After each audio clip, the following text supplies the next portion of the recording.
to take at least a couple of games for, you know, Elvis, I don't even say 100%, but to be regularly in the rhythm, flow, movement, connecting, because, you know, we're thinking he was going to be at home for 2 months and then start to be close to getting ready to play, like either July or Sean saying in August.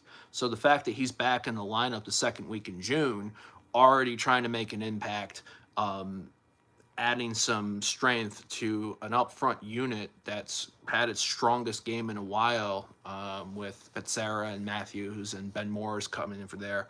I think is promising. I also thought it was, maybe for me, Brent Levi's best game in a while. You know, I was, because at times I felt like I've seen Brent come in, and I've kind of wondered, is it time for Alex Villanueva to take the spot? But I thought Brent did pretty well, had some good distribution.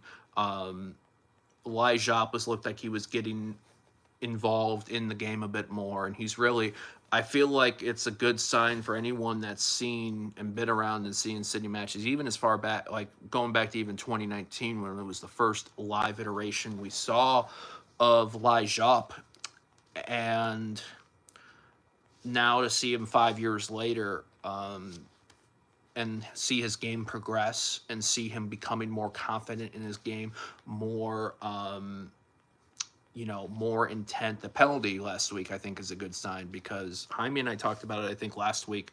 I was shocked when it was him stepping up to the penalty, because I forgot Maxey was subbed off minutes earlier. But then Lai going in and taking that from the spot was class. So great to see him still rolling in there.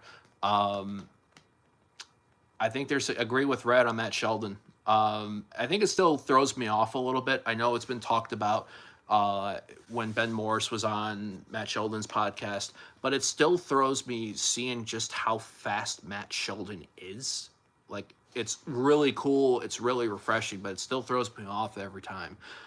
Just because I picture him as a workman-like player, but he's also got blazing speed.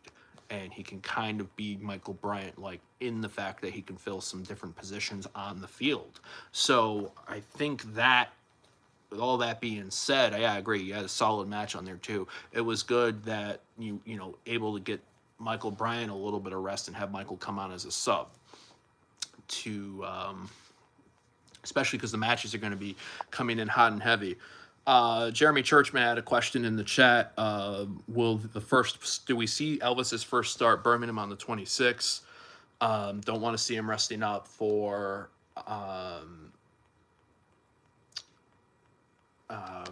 you know, do we put him on it for Pumas? I think, honestly, chat with the next matchup for the men's side is Charleston at home on June the 15th at Keyworth. First game of the doubleheader at 4 p.m.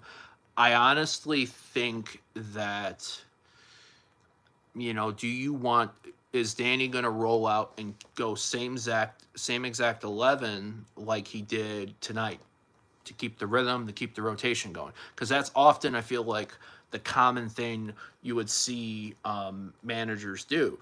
Or do you sense the opportunity to maybe mix things up based off of the team that you're playing? And a Charleston Battery side that is very, very dangerous, and everything in general. So let me take a look here. Just a second here. So I'm realizing there's some more. Yeah. And a note from what Red was saying in here: Charleston drew 0-0 against Pittsburgh tonight. So yeah, that'll be big, seeing how Charleston, like, how is Charleston going to react? And just basically in general here. So let me see. I'm trying to take a look at something in here. Yeah, so, I mean, how will Charleston react? They're a little bit of a different side than the two times we saw them play last year. They're a bit younger. They were scoring goals earlier, but now 3 goals over their last 5 matches. So I think that is a maybe really in there. I think Alan's trying to get in here, so I'm going